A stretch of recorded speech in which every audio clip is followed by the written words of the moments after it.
For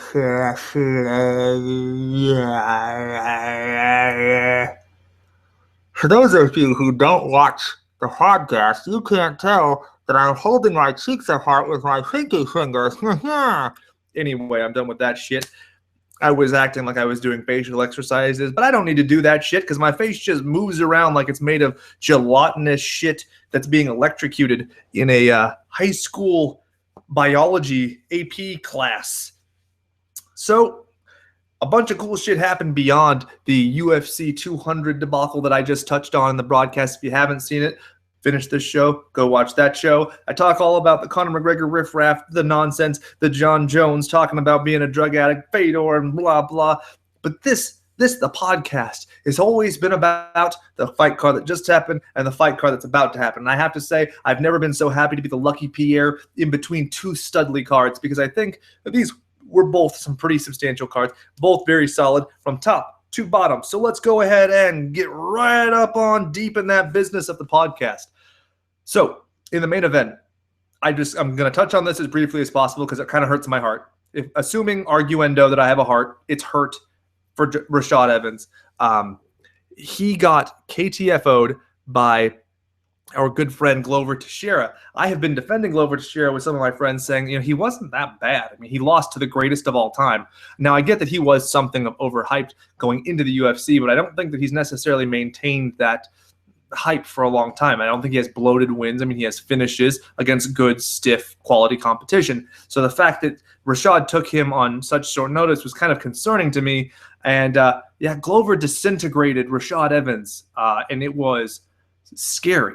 What was interesting to me in the fight was Rashad seemed like, now I'm sure that I'm going to alienate some of my audience, but please bear with me. The Days of Future Past cover, it is Wolverine, the X-Man, and he's standing in front of Kitty Pryde and his back's against a wall. And Wolverine looks like, I'm down to fight, motherfucker. But Kitty Pryde, who's sitting right behind him, does not look like that. She looks like she's scared shitless, even though she's fought Sentinels and stuff her whole life. Glover Teixeira was the Wolverine, and they just turned him around, and he was facing the scared-ass Kitty Pryde, who was like, not the face. Please, God, no, not the face. Because Rashad was so twitchy and moving backwards, and it seemed like he had no idea how to just keep Glover at arm's length. It was very much he was reacting. I never saw him in a single second of that fight. And granted, there was very few seconds in that fight. I never saw him in a situation where he was in control, or at least not flailing. I don't really care to see him fight. Like I said, and a lot of people criticize me for, his last two wins over middleweights, man.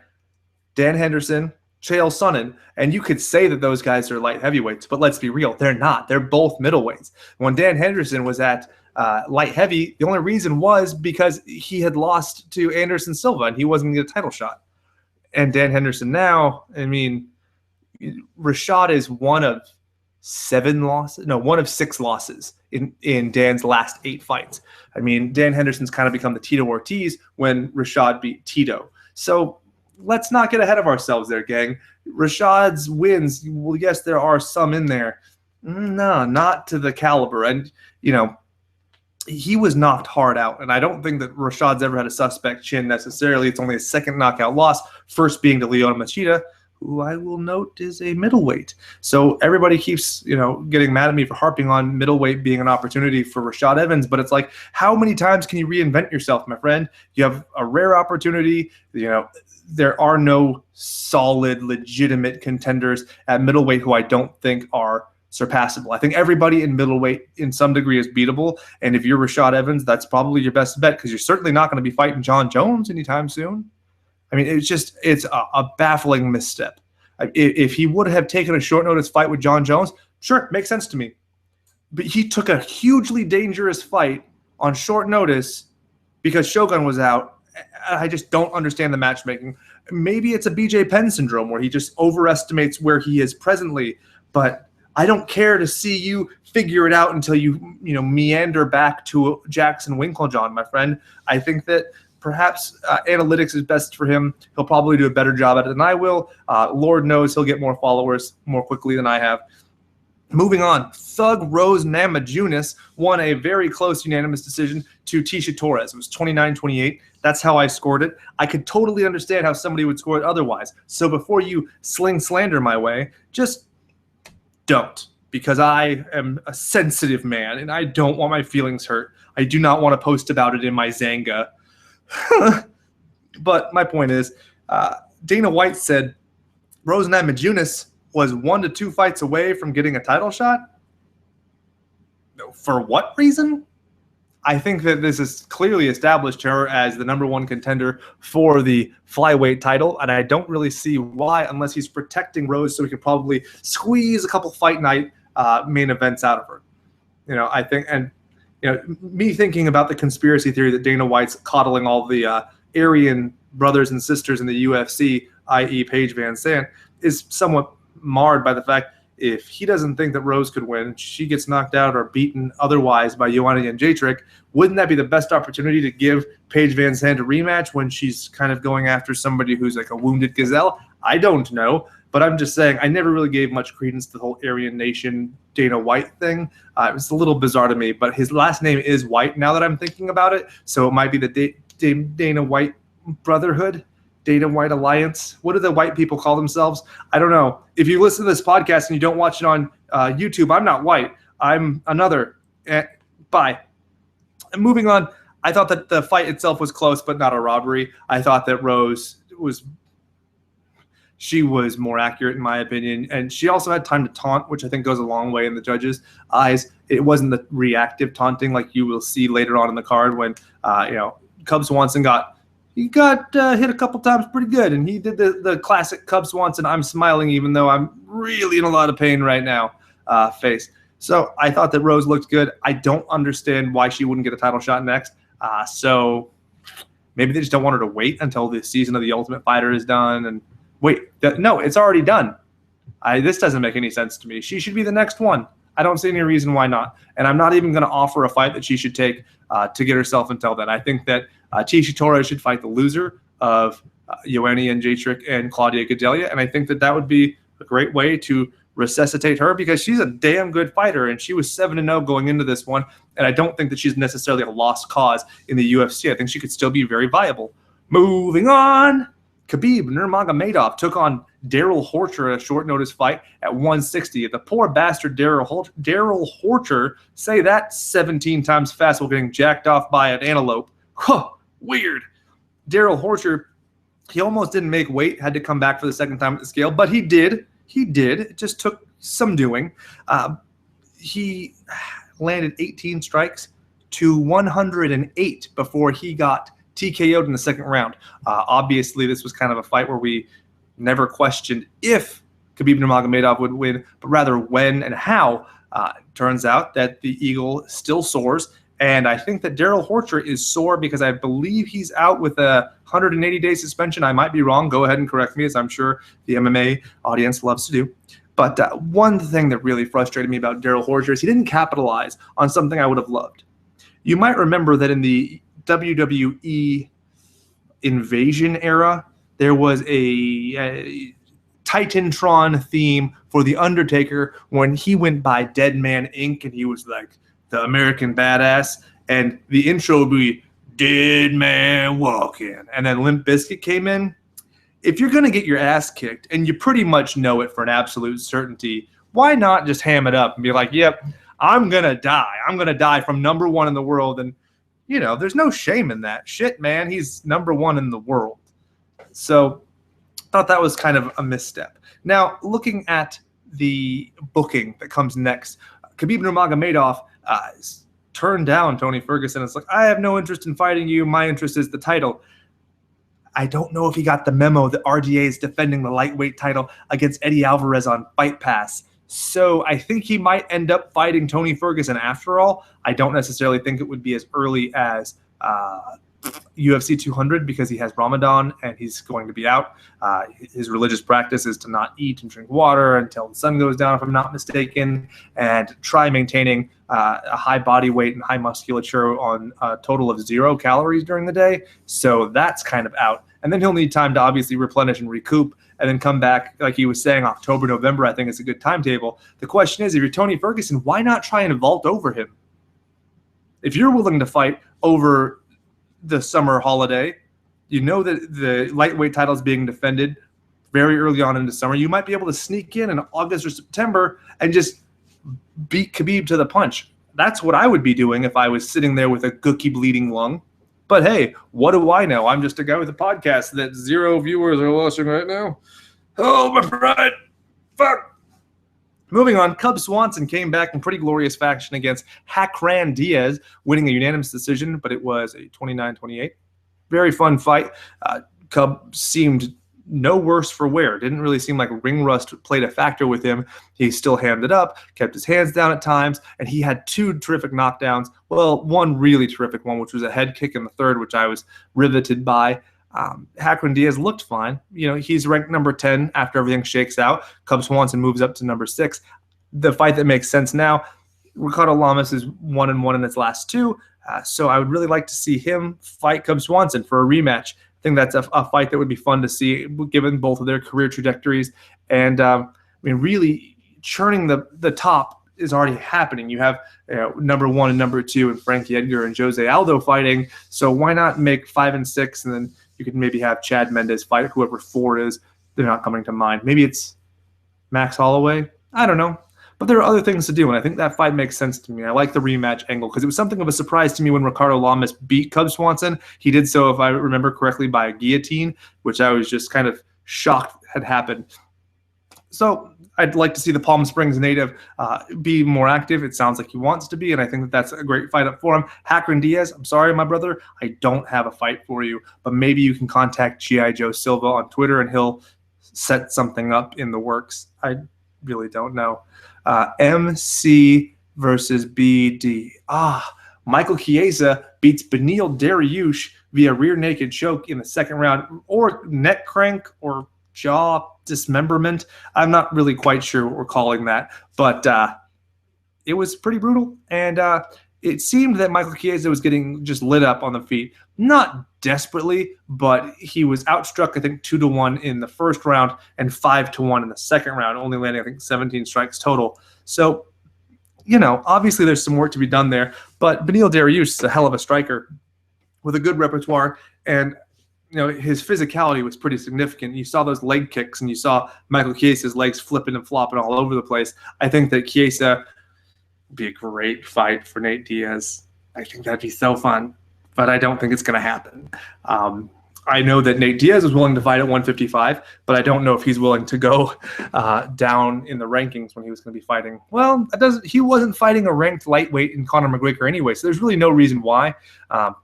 But I don't think he's going to. I think that Nate Diaz is ranked number 6 versus number 9. Isn't too big of a gap, but you have to remember Chiesa before this fight, I think, was 14 going against number 7. So there's that. Beneil Dariush, there's a lot of guys at lightweight that he could fight that I think would be very interesting.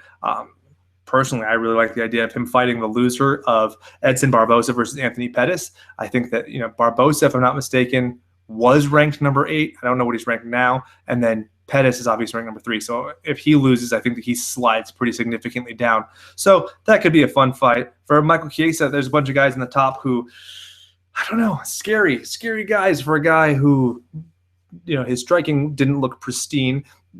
But I think that his heart, determination, and his story makes him interesting enough to where he could go for big competition. And if he loses, like, if you remember when he had the eyebrow laceration with Joe Lozon, he was very upset by it. And I think he was worried that the perception would be that he stepped up in competition and went down. But really, he got caught, and that happens. And there's no real shame in that. So I'm going to just kind of leave my matchmaking hat out of this one for him, because there's so many options, and the timetables of some people just don't make sense.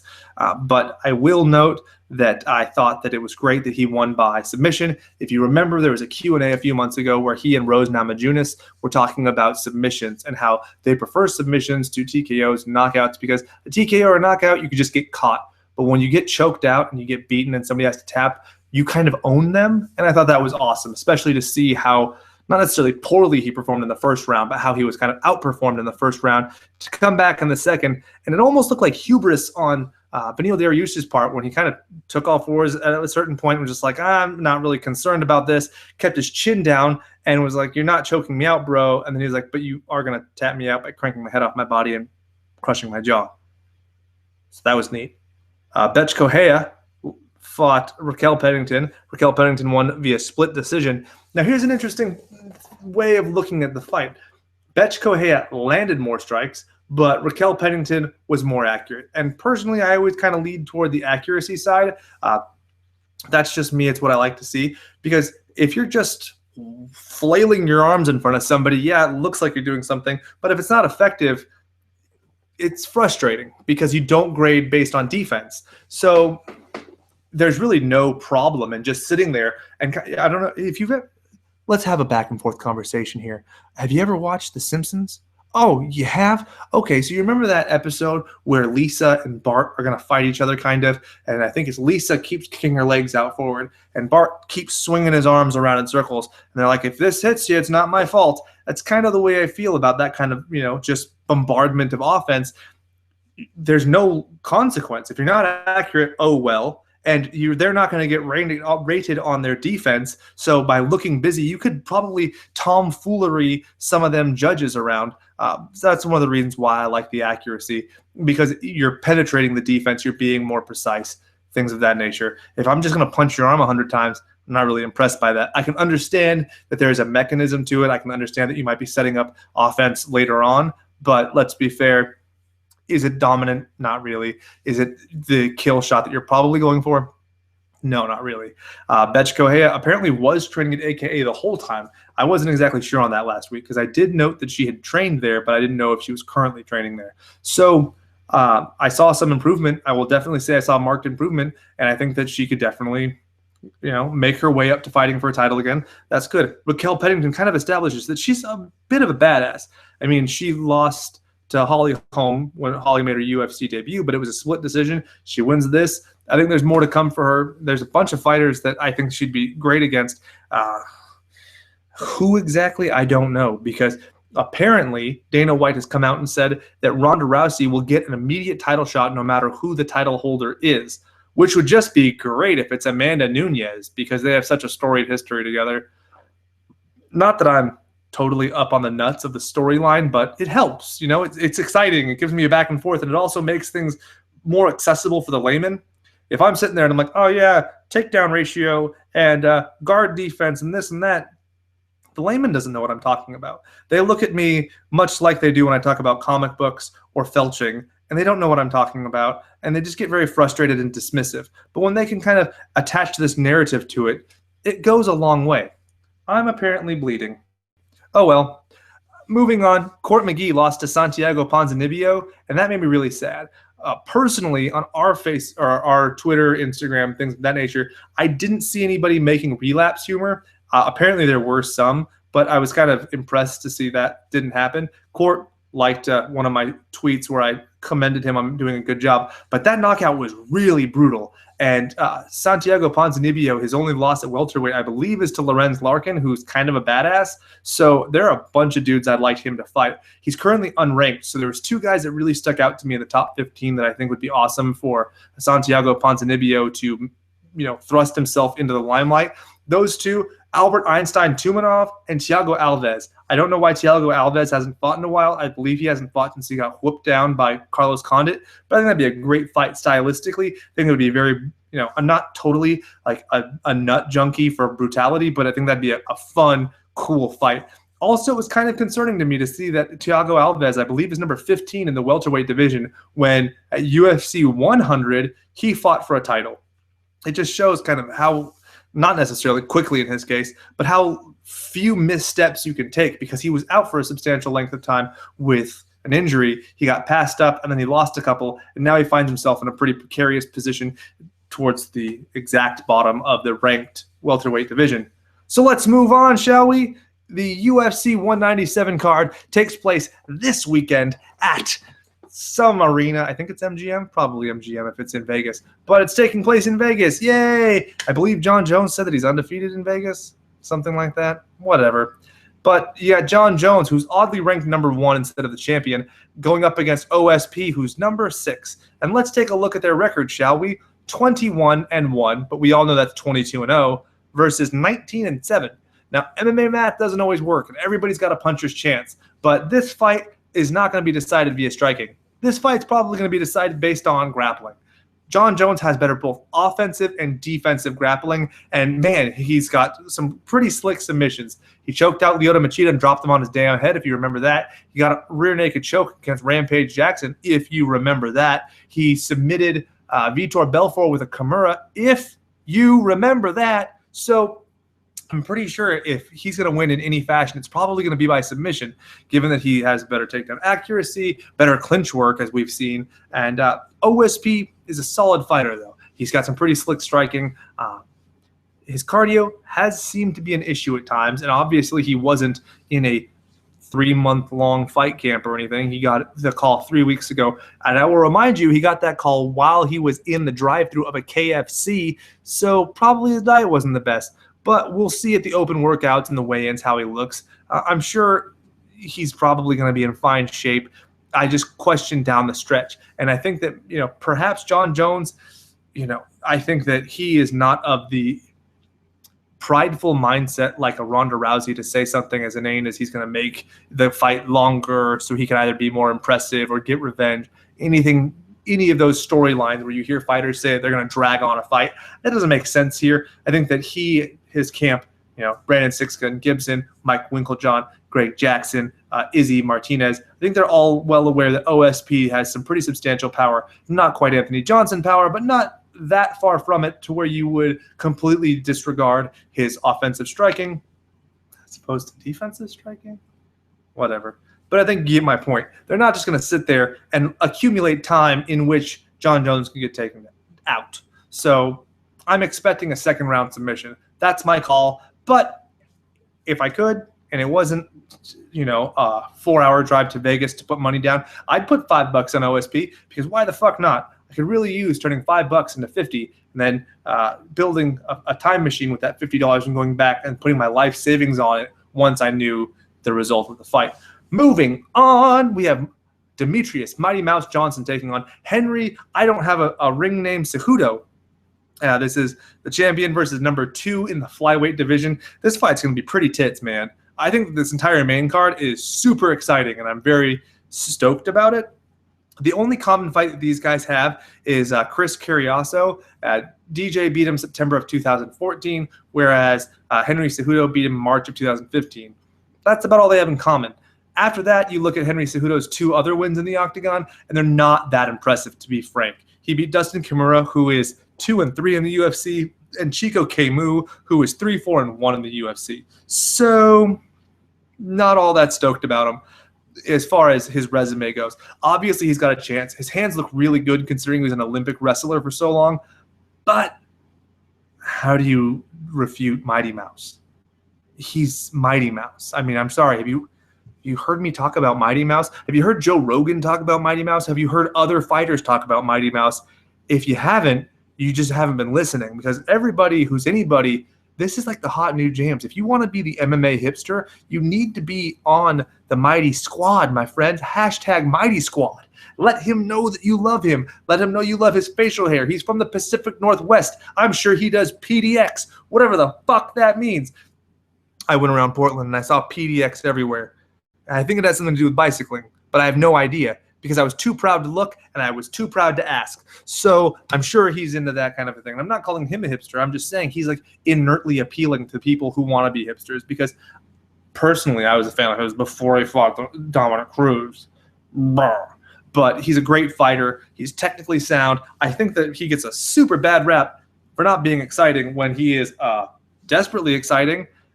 He's got submissions in the last second of a fight. He knocked Joseph Benavidez's head out of his goddamn.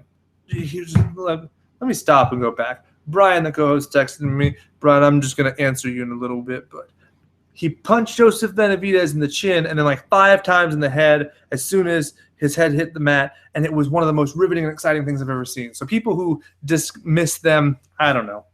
I think that it's misplaced. But whatever. I don't have any statistics to prove that Demetrius Johnson could, have a blockbuster pay-per-view. He seems to have no interest in generating crazy hype. And one thing I thought was really interesting is he came out and said it wasn't that he was afraid to fight the winner of the Ultimate Fighter 24 season for the flyweight title.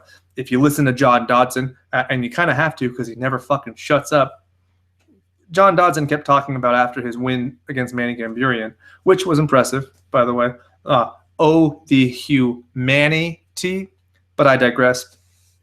John Dodson kept saying that Demetrius Johnson was a quote-unquote pussy for not wanting to fight the winner of the TUF 24 season. Okay, that makes perfect sense why the champion of a division wouldn't want to fight a guy who's 0-0 in the UFC, bro. Stupid. But DJ came out and said, no, it's not that I'm a pussy, it's that I just don't care. And I think that's a very solid way of looking at it because, frankly, how are you going to get up for that? I'm fighting a guy with a 0-0 UFC record. I can really brag about that to my fucking grandkids. Adoy. No, bro. Let's not. But I think that he's far above the chicanery and other methods that you would have to try and generate interest in the show. And I get that you want a 16-week episodic content thing to kind of build hype towards one of his fights, but you don't really need it. I think that he's a great co-main event guy. I think pairing him up with John Jones's, Luke Rockhold's, things of that nature is a great way of doing business because, personally, I get 2 title fights and a few other great fights that are well worth my $65 or however much it is. I don't really know. I usually give somebody a wad of sweaty cash and then I sit on their couch and I watch the show. Moving on, Anthony Pettis, number 3 in the world lightweight, former lightweight champion, is fighting Edson Barboza. You might remember Edson Barboza as the first guy to land a spinning wheel kick knockout wherein he almost killed Terry Edom, who did this weird breathing in with his neck sucking into his body after he got knocked the fuck out. And then Terry Edom shortly thereafter left the UFC. And it wasn't because he was going on vacation. It's because he was cut. But my point being, this is a fucking exciting fight. And Anthony Pettis has been saying ad nauseum about how Eddie Alvarez didn't fight him, even though Eddie Alvarez clearly beat him. I get his criticism. It wasn't an exciting fight. It wasn't quote-unquote showtime. So going against Edson Barboza does that. But Barboza's a tough son of a bitch, as you can see from a lot of his fights. Look at his Paul Felder fight where his eye swelled up and he was still able to, muscle, grit through and win. Also, bear in mind, Edson Barboza trains with Eddie Alvarez, a guy who just beat Anthony Pettis. So even if Edson Barboza's focus hasn't been on Anthony Pettis for the last 8 or 9 months, he's at least been on the daily schedule of Mark Henry and his crew. So I think that gives Edson Barboza a pretty significant advantage, truth be told. Anthony Pettis is number 3, Barboza is number 8. Funny thing is, I'm not expecting a tremendous amount of flash in this fight. I think they're kind of balance each other out almost and kind of diffuse almost when you see 2 wrestlers. And I think this is going to be kind of a gritty fight. Oh, I didn't say it. I expect Mighty Mouse to win. I'm thinking it's going to be a decision, but I could be wrong. If it's a finish, I'm expecting it to be a later finish, but that's neither here nor there. Actually, it's there. Anyway, Pettis versus Barboza. I want to lean towards Pettis, but I don't think that he has the grappling to rely on. I think that if Barboza gets in a dangerous position, he could just as easily take Anthony Pettis down. And Anthony Pettis has been training with guys like Donald Cerrone and a few of the other Jackson Winklejohn fighters, which is cool and all, but I don't know if it's enough to entirely overhaul everything. So I'm very excited to see how Pettis looks, having gone through a camp at Jackson Winklejohn, or at least doing a portion of his training thereat. I think Cowboy Cerrone is a great fighter to be training with, even though he has a win over Cowboy. This is an interesting fight. I'm going to go ahead and try and pick the underdog and just say that Barboza is going to win generally. I could be wrong. And this is one I have no dog in the race because I'm fine with either of them winning. I'm not necessarily a desperately loyal fan. I like both of them. These are the kind of fighters where if I was a casual fan, this would make me tune in, whereas I otherwise wouldn't. But because I tune in all the time, it's just kind of icing on the cake for me. Moving on, we have Robert Whittaker versus Rafael Natal. You might remember Rafael Natal for the same reason I always remember Rafael Natal, which is that he got KTFO at the UFC Fight for the Troops by Tim Kennedy shortly after his compatriots were chanting Ranger up. So there's that.